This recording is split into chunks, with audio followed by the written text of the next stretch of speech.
So I am extremely blessed to be able to talk about the Green New Deal, because the Green New Deal is the craziest, most radical, dangerous, destructive policy in modern American history. And so it's a lot of fun to talk about. And I've been talking about it a lot, so I know. Before we get into the details of it, let me just first start off by saying the Green New Deal has been around for a long time. It's even been called the Green New Deal by a lot of different people, including the Green Party. So the Green Party with the Green New Deal, and there's been, it's existed in various forms going back 15, 20 years. You can find it in Canada. You can find it in Europe in various forms. Like I said, Green parties, both in the United States and Canada, have been pushing this for a long time in various fashions, but nothing quite like what we've seen with Alexandria Ocasio-Cortez. And really, we've never seen anything like her anyway, right, in general, so it makes sense. There are two main components of the Green New Deal. There's the green energy part, which I'll go into, but then there's the really fun stuff, the socialist, crazy, nut job kind of stuff. And I'll talk about those things as well and talk about really what is the Green New Deal all about. So first, let's just talk about the green energy part. Number one. The Green New Deal is going to eliminate virtually all fossil fuels in the United States in 10 years. Okay? Every coal, natural gas, oil refinery, everything you could possibly think of, completely destroyed. We're talking millions of jobs, basically overnight eliminated. All right, now in its place, we're going to build thousands of new solar panels and wind farms. Thousands, requiring the government to tear up tens of thousands or maybe even hundreds of thousands of acres of land, doing, you guessed it, destroying the economy and destroying the environment. So the Green New Deal is actually not green. It hurts the environment significantly. To give you some sense of what that would look like, one estimate suggests that we would need 583,000 onshore wind turbines to power the country with wind. 583,000. Another study estimated that the turbines would require 350,000 square miles of land. That's twice the size of California, covered with wind farms. Can you believe it? All right, so everyone's going to be required in this new socialist utopia to, purchase wind and renewable energy sources. And that sounds great on the surface, but in reality, it's horrifying. Why? Because wind and solar power cost 2 to 5 times more than existing conventional energy sources. So who's that going to help? Well, it's going to help some very rich people connected to Al Gore, perhaps. It's going to help some people who have invested in this for 10 years, hoping that this is going to pay off. It's certainly not going to help lower income people or middle income people. Not going to happen. Now, in addition to this, it's not just the power that you're going to get in your home. It's not just plugging your television set into the wall and getting green energy. You're also going to have to eliminate all fossil fuels in the transportation sector, which would require, of course, getting rid of airplanes. Because we can't have airplanes, they run on fossil fuels. But don't worry, there's a solution for that. And the solution is this: nationwide high-speed rail. Now that sounds awesome, right? Everyone gets to ride around on a train like we're in Harry Potter or something. It's going to be great. It's going to be really great. Except it's not great. It never works. It's never worked anywhere it's ever been tried. Most recently, actually within the last couple of weeks, California announced that they're bailing on their high-speed rail program after 11 years and $77 billion. Now think about this for a second. The whole point in the California high-speed rail program was to build a high-speed rail line from LA to San Francisco, two of the wealthiest, most highly populated areas in the country, in one of the bluest states where they will do anything. They will sacrifice their own children for green energy. Okay, and yet they couldn't figure out a way to build a high-speed rail line from these two populous cities. That's amazing. And in fact, the high-speed rail line was actually started in the Central Valley, and it was meant to go out to both those two cities. So the high-speed rail line actually isn't going to reach either of these cities. So that means that if you live in Bakersfield, I guess you get a great new high-speed rail line, assuming they're ever going to actually put trains on it, which, by the way, they may not do. All right. So, in addition to high-speed rail, Eliminating all gasoline-powered cars. Sounds like a great idea.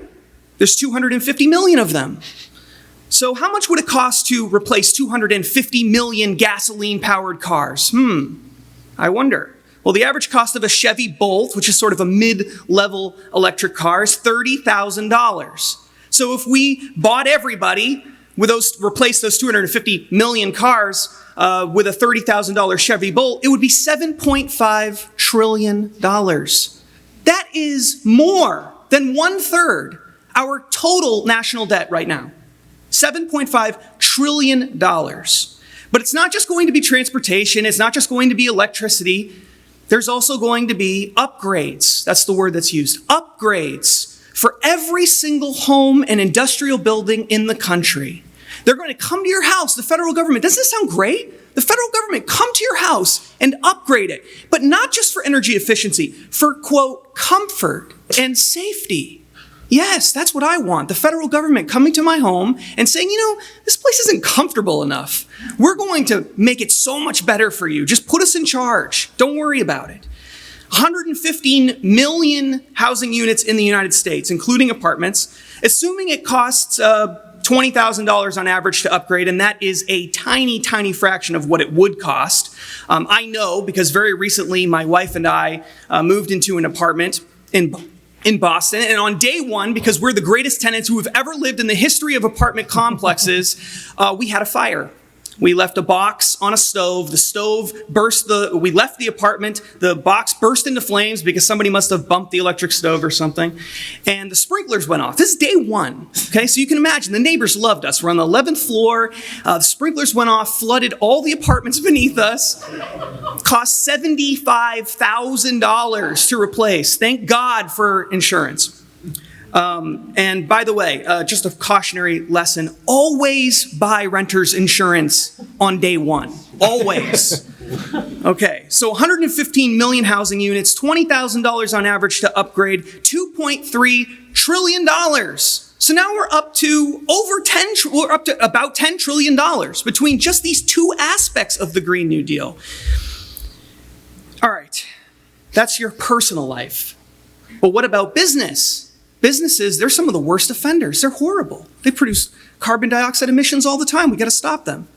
So we're going to eliminate fossil fuels from the manufacturing industry. Well, that's a great idea because, we don't use fossil fuels at all in manufacturing. I mean, think about what would happen if we actually did force every single manufacturer in the country to build 1 million solar panels or something to power their manufacturing. What do you think would happen to all those jobs? You think they'd stick around here? You think that these benevolent capitalists who are, being bludgeoned to death by the federal government are just going to stick around? No, they're not. They're going to leave. They're going to leave to greener pastures. Not greener pastures in the sense of green energy, but greener pastures in the sense of economics. They're going to go where it's cheaper. And in doing so, they're going to take millions of jobs with them. It's going to be so much worse than anything we've seen over the past 20 or 30 years. But it's not just manufacturers, it's also agricultural industry. We can't have that. God forbid we have farmers using gasoline-powered tractors. We got to do something about it. Strap a solar panel to it.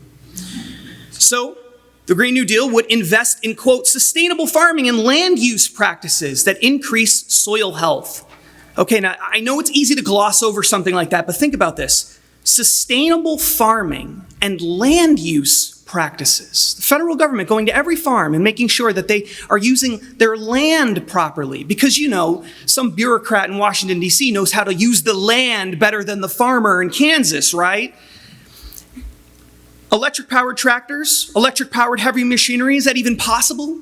Can you have a bulldozer that's powered electrically? How would you even do that? It would be extremely difficult to do this. And of course, the fun one, the most fun one, the one you see all over TV, what about cattle farmers? Well, we all know cows are destroying the planet. They are, because they fart. And when you fart, you destroy the planet. Apparently, you cause catastrophic global warming. So we have to get rid of all the cows. I think it was Paul who mentioned earlier, there was a frequently asked questions sheet that was accidentally posted by Alexandria Ocasio-Cortez and accidentally sent to the media.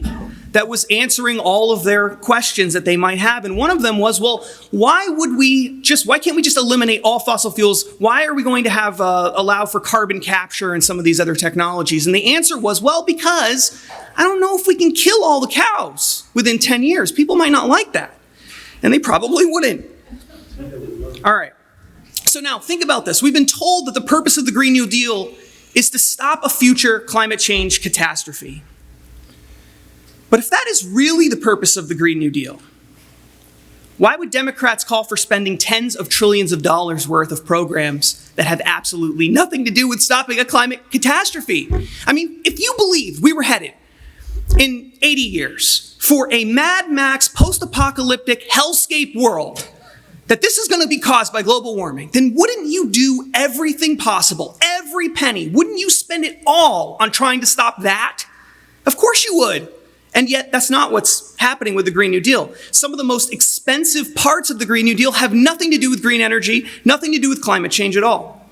For starters, a federal jobs guarantee program that would promise the government will provide a, quote, family-sustaining wage, adequate family and medical leave, paid vacations, and retirement security to all people. That sounds amazing. I get to work for the federal government and get paid vacations and get a family-sustaining wage. I'm sure that won't cost very much money at all. A universal college education program, providing millions of people more with tuition-free college. A single-payer healthcare system, which the Mercatus Center says will cost about $32 trillion in the first 10 years. And by the way, that is a very conservative estimate because it assumes that doctors are just going to accept Medicare reimbursement rates, which are significantly lower than what you get in the private sector. What doctor is going to say, well, I was getting 100% of the cost in the private market, but now I'm willing to take 40% less? No one's going to do that. They'll retire before they do that. There's a guarantee for, quote, healthy and affordable foods. I don't know how you can guarantee that exactly, but universal access to healthy and affordable foods, so no more Twinkies. A promise for universal economic security, quote, ensuring a commercial environment where every business person is free from unfair competition and domination by domestic and international monopolies. What the heck does this have to do with climate change? I don't know, but something. Creating a new system of publicly owned banks. That's actually in the Green New Deal. Why? Because you can't pay for it any other way. You have to invent new banks that are going to create some elaborate Ponzi scheme to help pay for all of this on paper by just moving money around. Meanwhile, we add tens of trillions of dollars to the national debt, setting us up for failure 5, 10, 15, 20 years into the future, if we even survive it that long.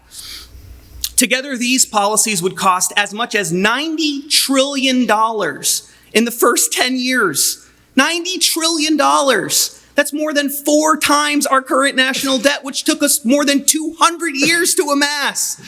We're going to wipe that out. We're going to blow that out of the water in just 10 years. And most of that would be paid for, again, by printing money and, of course, raising taxes. Now, you might be thinking, well, we can just tax the rich. Let's just tax the rich. The rich, they've got money. Let's take it from them. Well, it makes sense. Okay, fine. We'll tax the rich. I know that Paul doesn't like that idea, right? But we'll tax the rich. Now, think about this. Alexandria Ocasio-Cortez says, all we have to do is raise taxes, marginal tax rates, on the tippy top. That's what she said, the tippy top. Okay, those earning $10 million or more. All right? So the Tax Foundation did an analysis of this, and they found that at best, over 10 years, it would raise $300 billion with a B, dollars. Okay? So even raising taxes on the tippy top is not going to solve the problem. That's not even 1%, not even 1% of just the single-payer healthcare portion of the Green New Deal. Think about that. Not even 1%, and that's the tippy top. All right. So how did we end up here?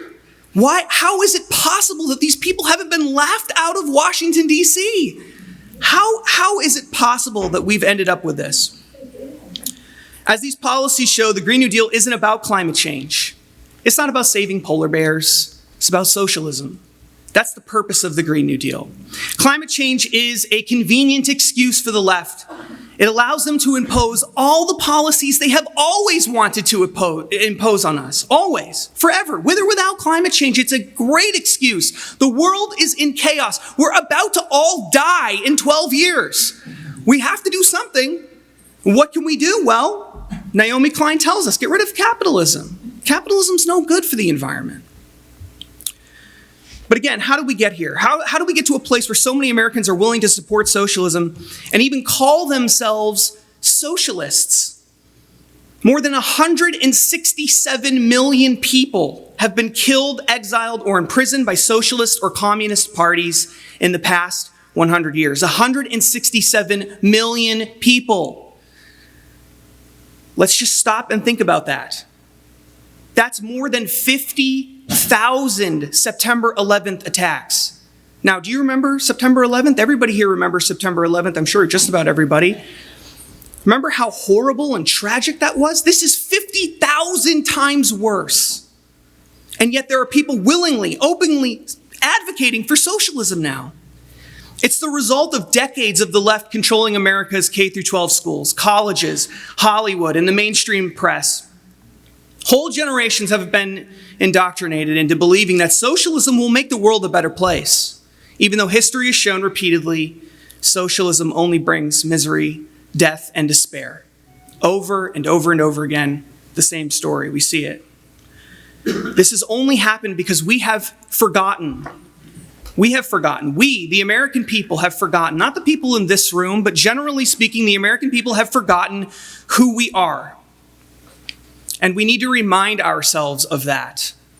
Now, at the risk of doing, something that I think would be out of protocol for most CPAC speakers, I'm going to read you part of a poem.